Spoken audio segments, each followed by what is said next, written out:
En este episodio, Rusia atacó a Ucrania y no solo tenemos guerra en Ucrania, sino también el riesgo de que la guerra se pueda extender a otros países. ¿Cómo invertir mi dinero en este contexto? Hoy descubrimos las mejores estrategias para pasar esta crisis.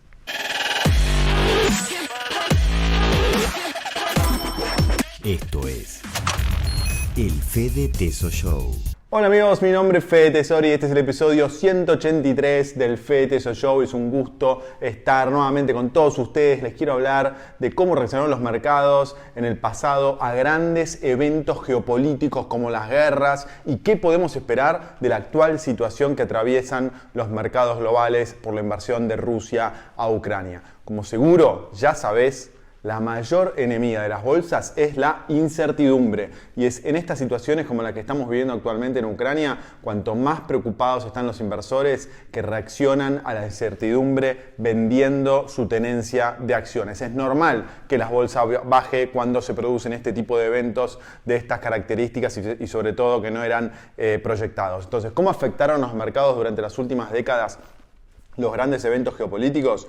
Bueno, si te fijas en esta tabla que vamos a mostrar, podés ver cómo en promedio el índice de S&P 500, que es el principal índice de la bolsa estadounidense, cayó solo un 5% cuando se produjeron grandes eventos geopolíticos. La mayor caída se vivió tras el bombardeo de Pearl Harbor por los japoneses, que se dio en diciembre del año 1941 y que por supuesto implicó la entrada de Estados Unidos a la Segunda Guerra Mundial. En aquella ocasión el S&P cayó casi un 20%. Sin embargo, es habitual que luego de estos acontecimientos bélicos las bolsas se recuperen. Es decir, bajan un 5%, tiene una caída en promedio algunas veces más, pero después se recuperan. Por eso no es lo más importante cuánto baja, sino cuánto tiempo tarda en recuperarse. Algunas veces tardó unos pocos días y otras veces casi un año, como después del ataque a Pearl Harbor, pero en promedio el S&P 500 recuperó su nivel anterior de esos grandes eventos geopolíticos 47 días después de su impacto, de su inicio.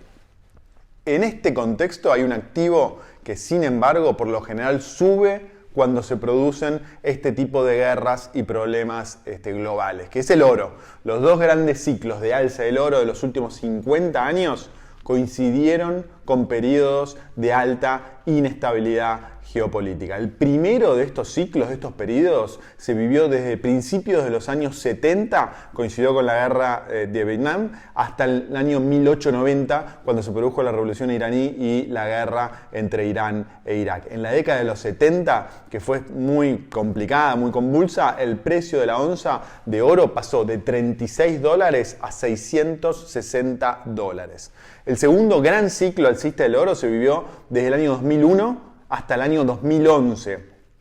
Los que ya tenemos algunos años, recordamos cómo el mundo cambió tras el atentado a las Torres Gemelas, el 11 de septiembre del 2001. Aquellos ataques provocaron de manera directa dos guerras. Primero la de Afganistán y posteriormente la de Irak. Durante esa década, el precio del oro trepó desde los $265 por onza a principios del año 2001 hasta $1.750 10 años más tarde. Esta situación no fue diferente y en las últimas semanas el oro reaccionó al alza ante las noticias de la invasión de Ucrania por parte de Rusia, pasando los $1.800 hasta alcanzar los $2.000 por onza. Es posible que la década de 2020 sea una nueva década alcista para el oro, y es que de enero de 2020 el valor del oro ya subió un 25% tras las subas que registró con la pandemia primero y después con la guerra de Ucrania. Ahora, hay otro activo que no es el oro, que fue el commodity que más brilló en este contexto. Y seguramente aquellos que estén más en el mercado sabrán de qué hablo. Es el barril de petróleo, que subió un poco más de un 30% en el último mes, que pasó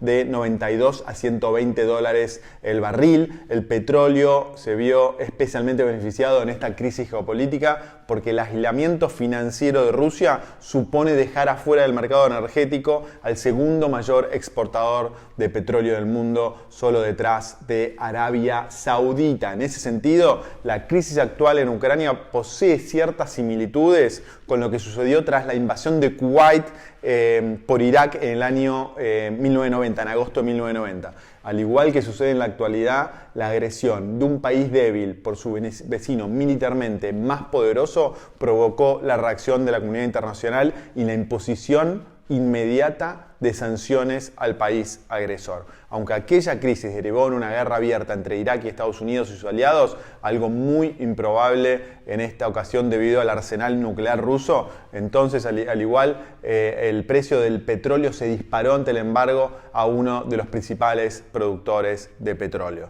Entonces, el precio del petróleo pasó de $17 hasta un máximo de $36, más del doble en ese periodo, y esto provocó una recesión en Estados Unidos y en las principales economías europeas que dependían de la importación de petróleo.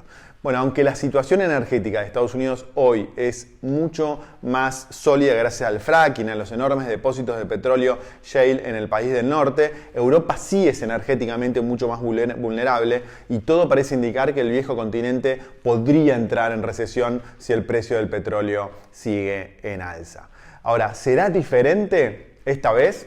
Bueno, volviendo a las bolsas, ya hemos visto que en la inmensa mayoría de las crisis los mercados bursátiles se recuperaron más o menos rápidamente de sus caídas inicialmente y suponen una excelente oportunidad para invertir, una excelente oportunidad para entrar. Pero, ¿es posible que esta crisis sea distinta a las demás? Bueno, aunque la primera reacción de las bolsas, nada más conocerse la noticia de la invasión, fue caer al abrir los mercados el pasado 24 de febrero, que fue el día que comenzó la invasión, posteriormente las bolsas se recuperaron, como puedes ver en este gráfico del Eurostoxx 50, que es el principal índice que mide las bolsas europeas. Te preguntarás, ¿por qué en un primer momento la bolsa se recuperó cuando la invasión en realidad ya se había producido?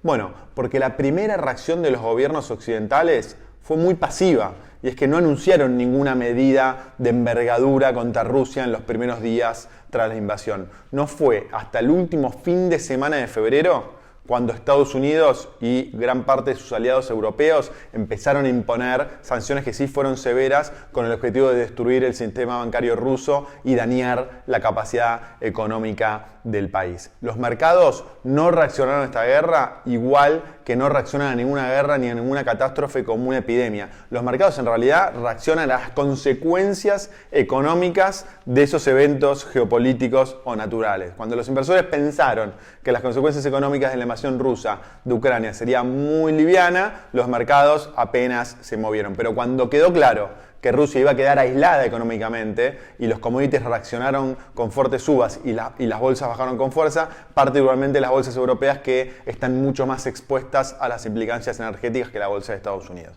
En estos momentos la incertidumbre sigue siendo máxima.